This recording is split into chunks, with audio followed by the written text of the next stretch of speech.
யாத்ராகமம் 15ஆம் அதிகாரம். அப்பொழுது மோசேயும் இஸ்ரவேல் புத்திரரும் கர்த்தரை புகழ்ந்து பாடின பாட்டு. கர்த்தரை பாடுவேன், அவர் மகிமையாய் வெற்றி சிறந்தார். குதிரையையும் குதிரை வீரனையும் கடலிலே தள்ளினார். கர்த்தர் என் பெலனும் என் கீதமுமானவர். அவர் எனக்கு இரட்சிப்புமானவர். அவரே என் தேவன். அவருக்கு வாசஸ்தலத்தை ஆயத்தம் பண்ணுவேன். அவரே என் தகப்பனுடைய தேவன்.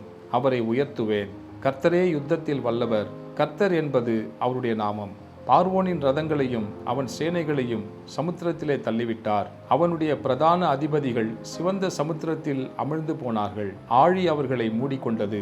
கல்லை போல ஆழங்களில் அமிழ்ந்து போனார்கள். கர்த்தாவே, உம்முடைய வலதுகரம் பலத்தினால் மகத்துவம் சிறந்திருக்கிறது. கர்த்தாவே, உம்முடைய வலதுகரம் பகைஞ்சனை நொறுக்கிவிட்டது. உமக்கு விரோதமாய் எழும்பினவர்களை உமது முக்கியத்தின் மகத்துவத்தினாலே நிர்மூலமாக்கினீர். உம்முடைய கோபாக்கினியை அனுப்பினீர். அது அவர்களை தாளடியைப் போல பட்சித்தது. உமது நாசியின் சுவாசத்தினால் ஜலம் குவிந்து நின்றது. வெள்ளம் குவியலாக நிமிர்ந்து நின்றது. ஆழமான ஜலம் நடுக்கடலிலே உறைந்து போயிற்று. தொடருவேன், பிடிப்பேன், கொள்ளையாடி பங்கிடுவேன். என் ஆசை அவர்களிடத்தில் திருப்தியாகும். என் பட்டயத்தை உருவுவேன். என் கை அவர்களை சங்கரிக்கும் என்று பகைஞ்சன் சொன்னான். உம்முடைய காற்றை வீச பண்ணினீர். கடல் அவர்களை மூடிக்கொண்டது. திரளான தண்ணீர்களில் ஈயம்போல் அமிழ்ந்து போனார்கள். கர்த்தாவே, தேவர்களில் உமக்கு ஒப்பானவர் யார்? பரிசுத்தத்தில் மகத்துவம் உள்ளவரும் துதிகளில் பயப்படத்தக்கவரும் அற்புதங்களை செய்கிறவருமாகிய உமக்கு ஒப்பானவர் யார்? நீர் உமது வலதுகரத்தை நீட்டினீர். பூமி அவர்களை விழுங்கி போட்டது. நீர் மீட்டுக்கொண்ட இந்த ஜனங்களை உமது கிருபையினாலே அழைத்து வந்தீர். உம்முடைய பரிசுத்த வாசஸ்தலத்துக்கு நேராக அவர்களை உமது பலத்தினால் வழிநடத்தினீர். ஜனங்கள் அதை கேட்டு தத்தளிப்பார்கள். பெலிஸ்தியாவின் குடிகளை திகில் பிடிக்கும். ஏதோமின் பிரபுக்கள் கலங்குவார்கள். மோவாபின் பராக்கிரமசாலிகளை நடுக்கம் பிடிக்கும். கானானின் குடிகள் யாவரும் கரைந்து போவார்கள். பயமும் திகிலும் அவர்கள் மேல் விழும்.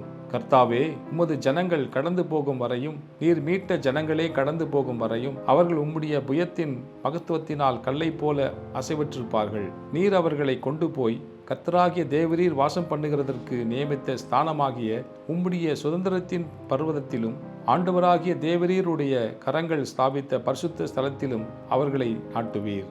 கர்த்தர் சதா காலங்களாகிய என்றென்றைக்கும் ராஜரீகம் பண்ணுவார்.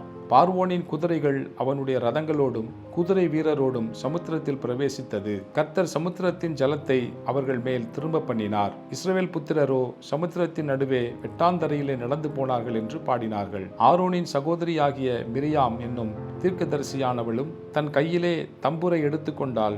சகல ஸ்திரீகளும் தம்புருகளோடும் நடனத்தோடும் அவளுக்கு பின்னே புறப்பட்டு போனார்கள்.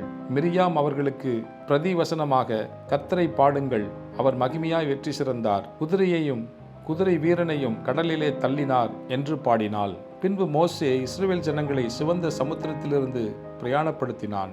அவர்கள் சூர் வனாந்திரத்துக்கு புறப்பட்டு போய் 3 நாள் வனாந்திரத்தில் தண்ணீர் கிடையாமல் நடந்தார்கள்.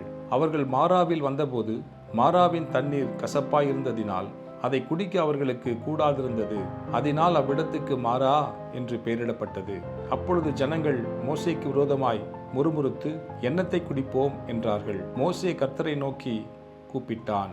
அப்பொழுது கர்த்தர் மோசேக்கு ஒரு மரத்தை காண்பித்தார். அதை அவன் தண்ணீரில் போட்டவுடனே அது மதுரமான தண்ணீராயிற்று.